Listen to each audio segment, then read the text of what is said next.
expanded more than they, here's this packet of points that Or are. that they're charging. Oh, So this would be an alternate solution. So one thing that I use in my classes to help kind of calm down some of the conversations that are happening is that I raise my hand. Instead of trying to speak over the students, it's just a way for students to kind of visually see, like, okay, we're going to move on to the next thing, and I'm not having to like yell out or speak louder than my students. And so just a little technique that we'll use throughout our little session.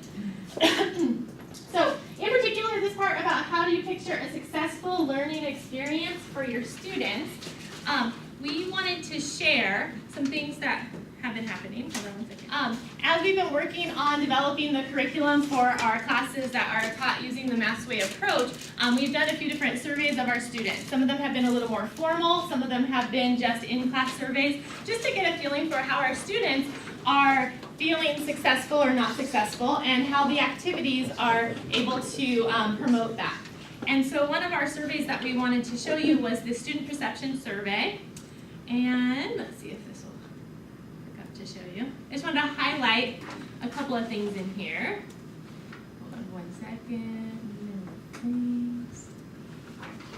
Okay, so this was for our 520 students, so now that's turned into 550, and we're kind of changing things a little bit. But that was our first class that we started putting in some of these new approaches to try and promote more student success, especially as they continued on to leave the Math 520 and go on to future math courses.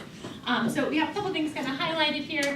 This is answering the question, how, if at all, has this class changed your attitude, perceptions, and or approach to learning? So students respond often that they find it challenging and sometimes overwhelming, but they learn if they keep trying, they'll eventually get it down. And again, these are some of the common trends, so I'm not going to read you or make you read all of these things. I feel like instead of telling us this is the answer because that's the rule, someone has shown me the reason why it is the rule. It makes math easier and fun. I've enjoyed learning this way. It's been nice to know why we do this way instead of just do it this way.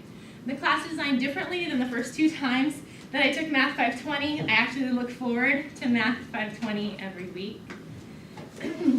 The class has changed my perception of math. I used to feel as if math was more of I have to. Now I want to help my son because he says the way I'm able to explain it to him is better than when he learns it in class. So overall, there's just this feeling within our students by utilizing some different activities, and they're kind of named up here, a few of the strategies that we've been using and that we've done a little bit of research on to see what can engage students and help them to be more successful. And so we're seeing from the students that they're responding pretty positively to it. We just recently gave another survey, let's see if it's on here, where we asked our students actually this semester, as we're trying this MATHSway approach and building in these activities into our classes, we asked our students what was most helpful about our class, what was least helpful, and any advice that they had for their fellow students who were going to take the class next. And this is a few of the things that they came up with here. And we're just trying to show that some of the positive experiences that we've had by utilizing these things and just trying to create a different classroom environment for our students. Let me see that, okay. So often one of the things that we do is board work, having the students work at the board, and you can see they love it. Please keep this method. They're required to work with others, like all the time, and you can see that some of the helpful things that they have to say about the class. They're having to explain the why and the how the formulas work instead of just memorizing them, so that was helpful for them. Again, getting up to practice working out problems rather than just copying notes.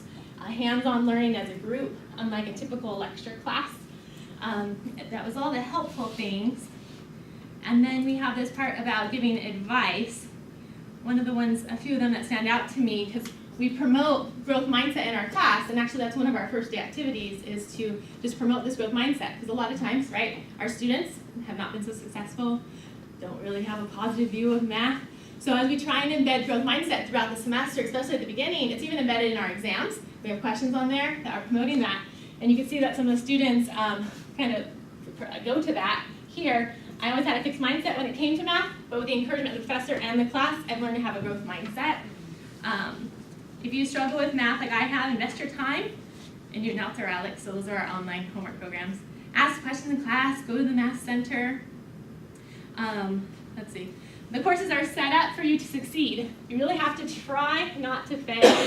You just need to believe in yourself, have hope, have a growth mindset, put your goals into action. A goal without a plan of action is just daydreaming. That's like so deep. So these are really quotes we just took from our students. So we thought that it would be nice to share what they've been coming up with. And then one other thing that we did in our class is create a word cloud. So when I mentioned that we all know that our students are not the most positive about math, right? Especially at the developmental level. And so on the first day of class, we asked the students like one word to describe mathematics. What do you guys think they put? It's the best thing ever. Frustrating. Hard.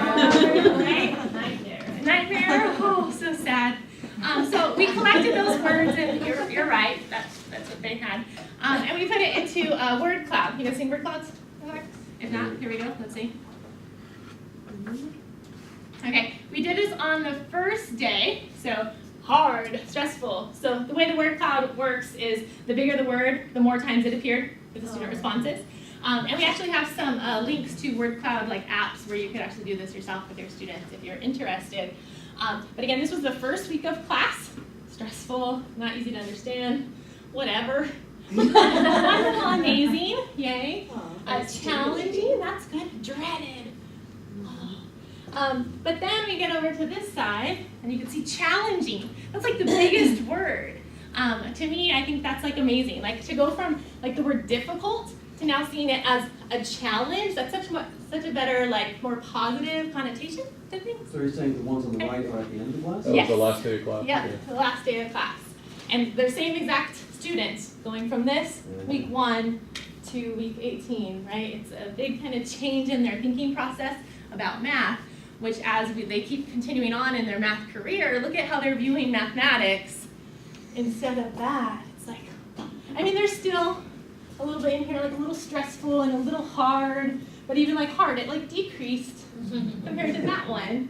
So it's just a kind of different attitude that we're seeing the students have with regards to mathematics. So I want to share. And then sharing this with, I've done this before and shared it with my students right after they had done it, and they are like, it's interesting to see how their attitude is, even seeing that. Like, really, we thought this at the beginning, and you can see the thought of their positive attitude coming through with that survey too.